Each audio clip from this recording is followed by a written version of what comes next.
Hey YouTube, and welcome to another Geek Reviews. I'm your host Steve, and today is going to be my another weekly review of the latest White Dwarf and the new Grubblies there inside of it. Look at how pretty they are. Sorry it's a bit late. I was away over the weekend and I wanted to get this out on Saturday, but because I was away, I wasn't able to get around to reviewing it.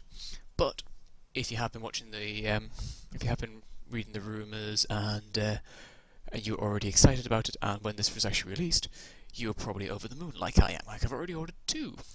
But yeah, I'll be going over the rules, the stats, a little bit of tactica with them, like I did with the last one with the Toxicrane and the Malceptor. But yeah, because everyone is extraordinarily happy with GW's decision to bring back one of the long-lost prodigal sons of the Tyranid swarm. Hopefully, with the hints that are in this book as well, the other long-lost, well, it's kind of a nerfed version of a long-lost prodigal son, but he'll be coming maybe next week. I'll get into that at the end of the video. But yeah, so let's just dive straight in to it. I'm going to go through them in a generic order, but I'm going to start with the smallest and get to the biggest. So let's start with the Mucolid Spore cluster. This lovely little tentacle creation here. The Mucolid, Mucolid, I don't know how you pronounce this damn name. Spore cluster. It's a 15-point troop choice. If you didn't see, that's that little symbol up there. That means it's a troop choice, which for 15 points, it's quite a cool little troop choice. But go through the stats. 0, no weapon skill, ballistic skill because it doesn't need them. Has no attacks and has no save. It's strength 1, toughness 3 with 3 wounds and initiative 3. So it's quite a speedy little thing for the fact that it's a floating bomb. And its leadership is also 3. It's a bomb, it doesn't need anything more. It has no upgrades or war gear or biomorphs that you can take that comes with, or that you can get upgraded with, because again it's a floating bomb. Its special rules though, it can deep strike, so you can deep strike these things into enemy lines and they have to deal with them, because if they don't, they're going to cause some trouble. It's fearless, so you don't have to worry about synapse as well, because it has no instinctual behaviour. And if you have a couple of them in a pot in a cluster, because you can have up to 3 in a cluster for 15 points apiece. So you can, if one loses it, if one dies, you don't have to worry about it, because they're fearless and they don't care. It's also shrouded, so it means it automatically has a 5+ cover save. So a 5+ cover save on a thing that's got a 3 wounds, that's a troops choice. That technically would have objectives secured, because it's a troops choice. I'm not 100% sure if the other rules for it negate that. I can't remember the living bomb special rule off the top of my head, and my codex is out of reach and I can't bother to go reach it. But yeah, basically, the other special rules it has is massive floating bomb. As you can guess, it's kind of like the spore mines. The spore mine, basically a spore mine that went to the gym, done a load of lifting, got some steroids and got uber pumped up. Basically, it follows the same rules as the floating death and the living bomb special rules that the spore mine has. So basically, if you kill it, it doesn't award victory points, but it also can only move 3 inches a turn and can only charge and run half distance. So it's a bit of a thingy, a bit of a negative thing on there. But when it charges into combat and it explodes instead of at strength 4, AP 4, with the more in the cluster, the bigger the explosion, the higher the strength kind of thing. It starts off at a minimum of strength 8, AP 3. Strength 8, AP 3. Basically, you're insta-killing most marine characters if they don't have an invul. And I've just had a dudum. Let's close that window so I don't have any more. Oi. Forgot that I had stuff open. Sorry about that. But yes. It's strength 8, AP 3 and a large blast. So it charges in at initiative 10. It piles in, gets as many as it can underneath the explosion, detonates. Strength 8 AP 3, it's pretty much destroying marines in one foul swoop, unless you roll 1s to wound, which at that point it's kind of unlucky, and if you really wanted to, you could do the cheeky thing and give the Swarm Lord in there to give them preferred enemy for this, just around, just so they explode and kill everyone. It's a bit of a cheeky thing to do, but you know, it's a bit of an OP thing to bring Swarm Lord just to bring these to make them explode and kill everyone. But yeah, I can't remember if the Living Bomb and Floating Death Special negate the fact that they can score, because everything now can score in thingy, and since it's technically Troops Choice, it has objectives secured, so I don't know if that would overwrite it. But yeah, for 15 points you can bring 1, and for 15 points more you can bring up to 3 in a cluster. It also has another little neat thing called Sky Blast. Basically, these things are allowed to assault flying monstrous creatures that are in swooping mode, as well as zooming flyers. And when it hits a zooming flyer, it hits them on the side armor with the same strength and AP as I just mentioned. So it's hitting them on the side armor of strength 8, AP 3. It's not going to instantly blow something up unless you get really lucky and you get an immobilization result and they fail their test. But yeah, and also the fact that you're making a monstrous creature more than likely take a grounding test, another grounding test for that phase, and you know, knock it out the sky. Very cool. So I'm quite happy with that, especially for 15 points, and you can bring 3 of them in a cluster. Or if you really would just want to go like Nidzilla or Elitist, you can go. You can just bring 2 of these for 30 points. There's your minimum troop choice requirements done. 30 points. And then you can bring whatever else you want in like a 1500 point army, because that's the standard for a 1500 point army. 1500 points is the standard game size nowadays. But yeah, I'm quite happy with that. It's just an awesome little thing. Just like, it's something else that the enemy has to worry about. They have to negate, they have to send some firepower after. And if they don't, it's going to bite them in the ass. Because it can take objectives from other people, from other non-objective security units, just by being there. And the fact that it's shrouded, you can just leave it there on an objective. It's not going to care. And if it's in the objective happens to be in ruins, has a 4+ save +2, so it's a 2+ cover save on this thing that's just going to sit there and go doop doop doop. Oh no, there's something coming after me. I don't care because I'm fearless. So if you can tell, I'm quite happy about that. Okay, let's go away from this the spore and go to the Sporocyst.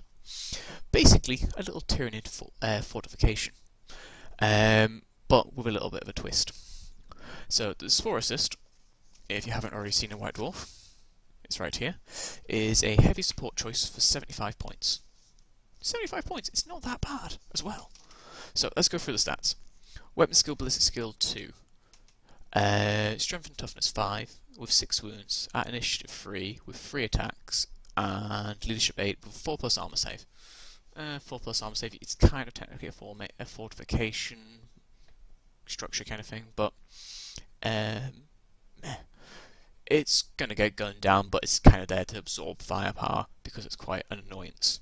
It's also a monstrous creature, so even though it's strength 5 and has 3 attacks, if something attacks it, it's going to be hitting back with an AP2 hit. Yes, it's probably going to be hitting things on 4s and 5s, but hey ho, it's something, another annoyance thing that they have to worry about. Sorry, let me scratch. Biomorphs. Biomorphs that it has weapons. It has 5 Death Spitters on it. And it has the option to upgrade those 5 Death Spitters for either 5 Barb Stranglers or 5 Venom Cannons for 25 points apiece. So it takes it to about 100 points. Not a bad little 100-point little device, especially when I go for its special rules. So, right, let's go for its special rules now. So, it's fearless. Kind of expected it to be. It's a Tyranid monstrous creature. If it wasn't fearless, I'd be worried. It also has infiltrate, so which kind of you'll understand because it has another special rule called a mobile pod. Basically, it can never go to ground, it can never move or make a sweeping advance. Basically, it's a pod. It just sits there. Basically, the fluff rise from it. It gets shot down from the hive ships, hits the ground and buries itself in the ground. Starts being annoying. So, but yeah, so that's why it can infiltrate. So it doesn't have to sit in your deployment zone. So you can infiltrate it to up within 12 of an enemy line if it can't be seen, or within 18 if it can be seen. Still, it's getting it up the board It's a heavy support joist. Pardon me. And it can, it can be quite annoying. Let's see. It has the instinctive fire special rule, so you can't really choose what it shoots, basically, with this rule. Let's see. It shoots before... basically, this thing can fire all of its guns at a different target within their firing arcs. But since it's a monstrous creature, and monstrous creatures naturally have a 360 firing degree arc, it basically can fire at all its guns at the closest target, because that's the stipulation, it has to be at the closest target. But because it's technically a monstrous creature, it has a 360 degree firing arc, so it either can fire 18 shots, that's 15 shots at 18-inch range at strength 5 AP5 with its Deathspears hitting on 5s, or you can fire 5 strength 4 large blast Barb Stranglers, or 5 strength 6 small blast venom cannons at a single target. You can technically, if you want to, shoot at different models within line of sight, because that's the other part of this rule. It can actually shoot at other targets, but because it's a monstrous creature, it can technically fire all its guns at a single point. So I don't know if there's going to be an errata or something to stipulate that it has to be within the specific firing arcs of the guns, because you can kind of... it's meant to be in a mobile pod. It could probably, I guess, spin, because it has got some tentacles and some other stuff on there, like you can see up here. It's got little tentacles, so I'm guessing it could shift itself around after it's been buried into the ground, but I doubt it. But yeah, yeah, that's just going into the complicated things. But I would say, personally, and I've spoken to my local GW manager, he agrees with me that technically, because it's a monstrous creature, it does have a 360 firing degree arc. So away you go. Okay, right. Other special rules. Psychic Resonator. So basically, any Synapse creature within 6 inches of it gets an additional 6 inches to its Synapse range. So this is Warriors, Zoanthropes, Malceptors, Malanthropes, Hive Tyrants, Swarm Lords, anything. Basically, anything with a Synapse creature special rule, including a Broodlord with Dominion power on it to give it the Synapse creature special rule, has an additional 6 inches to its Synapse range. Which is pretty cool, because like, if you're worrying about your Synapse range on larger boards, or if you just really want to go over the top and have a Hive Tyrant with the Norn Crown, Synapse Linchpin, Warlord trait, Dominion, and this, it can technically have a up to 36-inch Synapse range just from one creature. It's hilarious. It's like, Synapse, who needs Synapse? I am the Hive Mind. Yeah, it's pretty cool. Its other special rule is it's called a Spore Node. Basically, in the shooting phase, it can produce up to 3 spore mines in a single cluster, in a single unit. Is it the beginning of the shooting phase? Just says in the shooting phase, so it's any point during the shooting phase it can produce these by the wording here. And all the spore mines have to be placed wholly within 6 inches of this model in coherency, and not in impassable terrain, and not within an inch of an enemy model. And basically, after they're placed, they're their own separate unit, and they can do what they want. What it doesn't stipulate here is, it doesn't say whether or not you can actually assault from this, because they've unlike demonology, where you have to summon, they have to deep strike, and when you spawn Gaunts, this specifically says they can't assault the turn they are spawned. This doesn't. So this means, by the wording in White Dwarf, I don't know what's going to be in the actual kit when it comes out, they could change it between now and then, that it can assault the turn they are spawned. So you can have this thing within 12 inches of the enemy lines. It can, if it gets managed to infiltrate without being seen, it can then produce spores up to 6 inches out from it. Anywhere within 6 inches wholly. Doesn't matter whether they can see or not. But yeah, basically it shoots them out. It's little capillary things up here. Shoots them out and they'll land within 6 inches. And I think spore mines ignore all difficult terrain as well. I'm not 100% sure of that, don't quote me. So they can assault the turn they are spawned. So even though this thing's infiltrated, the things that it has produced haven't. So it's kind of a little work around to the rules, because the rules is written says this thing can't assault, but there's things that it can't, things that it makes can assault, because there's nothing that says that it can't. Also, the other special rule of this thing is in association with the Spore node special rule is once per game the Sporocyst can produce one of the big spore mines, just a single one. So it can be infiltrated within 12 inches if it can't be seen. Can produce one of these big spore mines within 6 inches of it. That would be within 6 inches of the enemy. So you can see where I'm going here. It can also then assault the turn that it is produced. So you can have something that's pretty much going to get in range to go, hi, I'm going to explode in your face now. Yes, you would need a 12-inch charge because it's a spore, because of the floating death and living bomb special rule, allowing it to only do half distance, but still, that's pretty cool. Yeah, and that's pretty much everything on that thing's rules. So, the moment that you've all been waiting for, and the moment that every Tyranid player has been waiting for since about February when the Codex was released. All hail the Spore Pod, it has returned! So, the Spore Pod here, as you can see, it's not a Spore Pod anymore, it's called a Tyrannocyte, but everyone's just going to call it a Spore Pod anyway, so I'm just going to call it a Spore Pod for the remainder of this video. Basically, it has the same stats as the Tyrannocyte. Not the Tyrannocyte, that is the thing I'm talking about. The Sporocyst. Has the exact same stats, weapon skill is 2, strength and toughness 5, 6 wounds, initiative 3, 3 attacks, leadership 8, and 4+ save, and it's a monstrous creature. Pardon me. It is 75 points, and it's technically classed as a heavy support slot, but it's not. I'll get into that when I go through its special rules in a minute. Biomorphs, again, the exact same as the Sporocyst. 5 Despitters can be upgraded to have 5 Barb Stranglers or Venom Cannons for 25 points.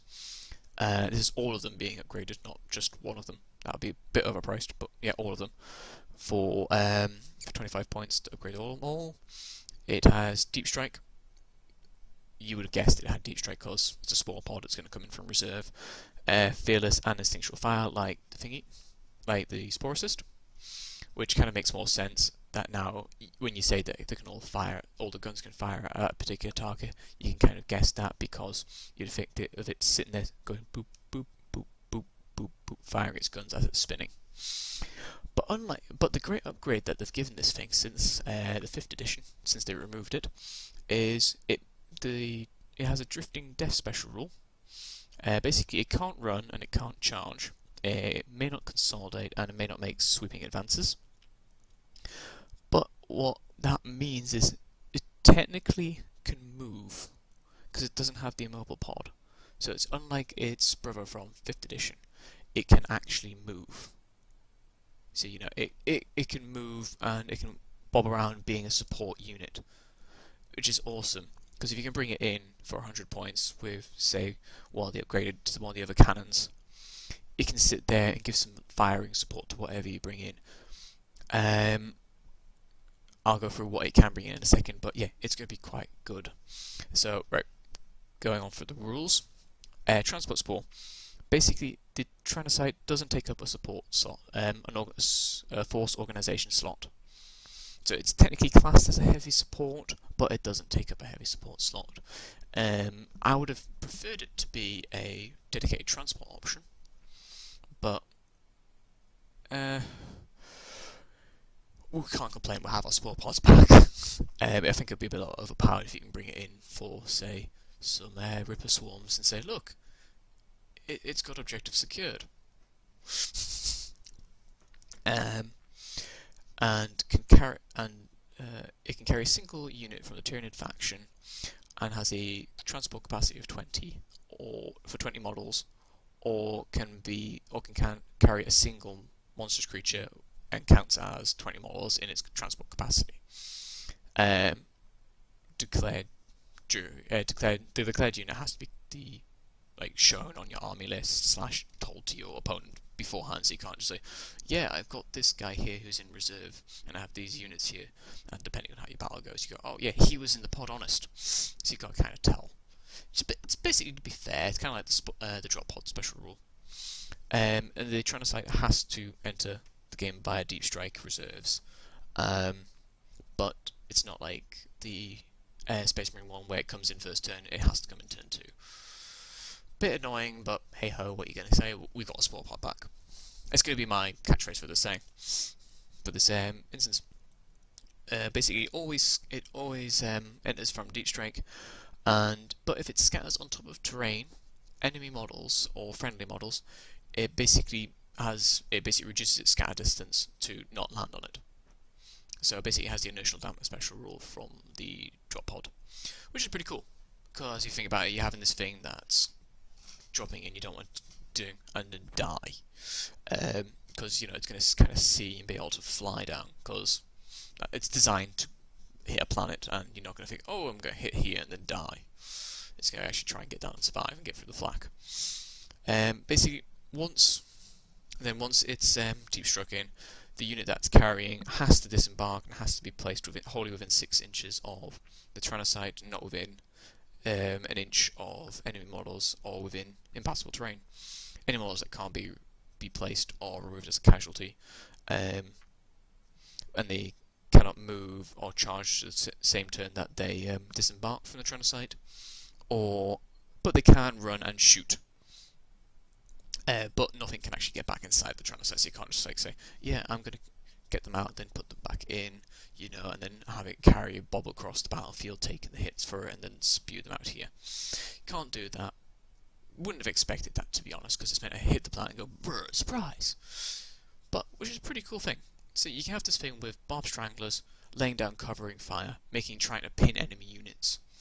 Because I think the Barb Strangler has the pinning special rule. So basically you can try and pin enemy units to cover, like, say, a unit of 20 Devour Gaunts. So they basically drop in, fire off their 60 shots, because they get 3 shots apiece, which is pretty cool at 18 inches. And then lay down some covering fire with try and get some units pinned down, so they can't be assaulted or just mown down.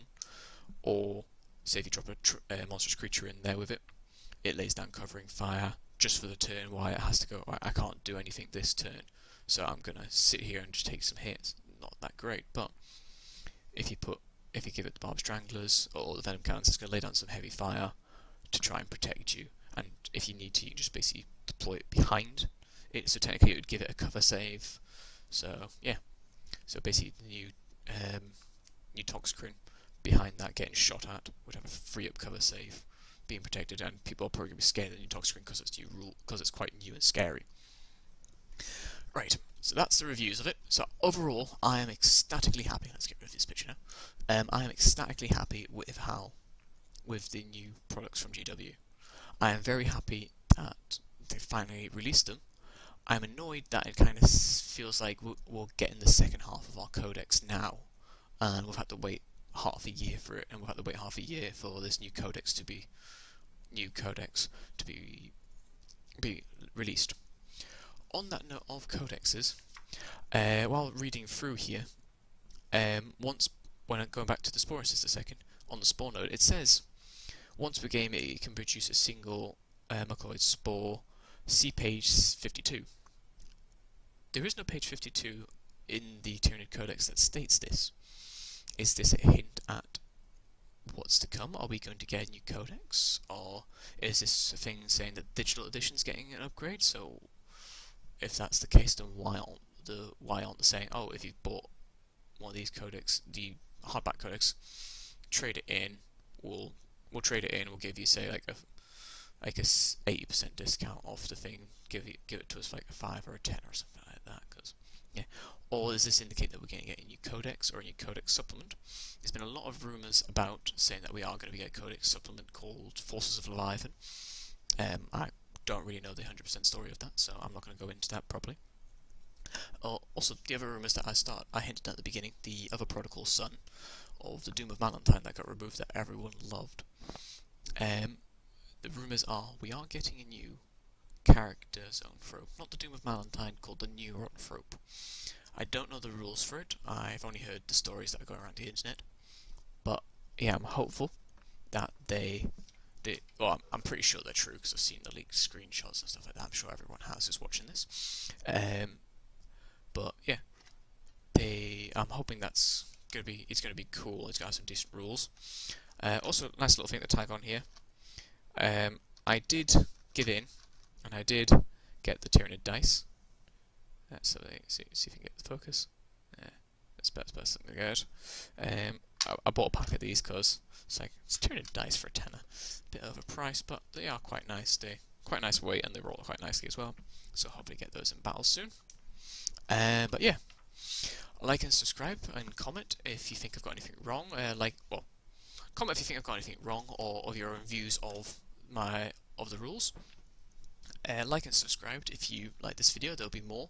On Friday I'll be doing my unboxing video of the Toxicrane and the Malceptor box kit, because mine should arrive tomorrow or today at my work, so I'll be picking it up tomorrow and bringing it back and going, here, look at the kit, it's quite cool, or it's quite I'll make my decision actually when I see the kit.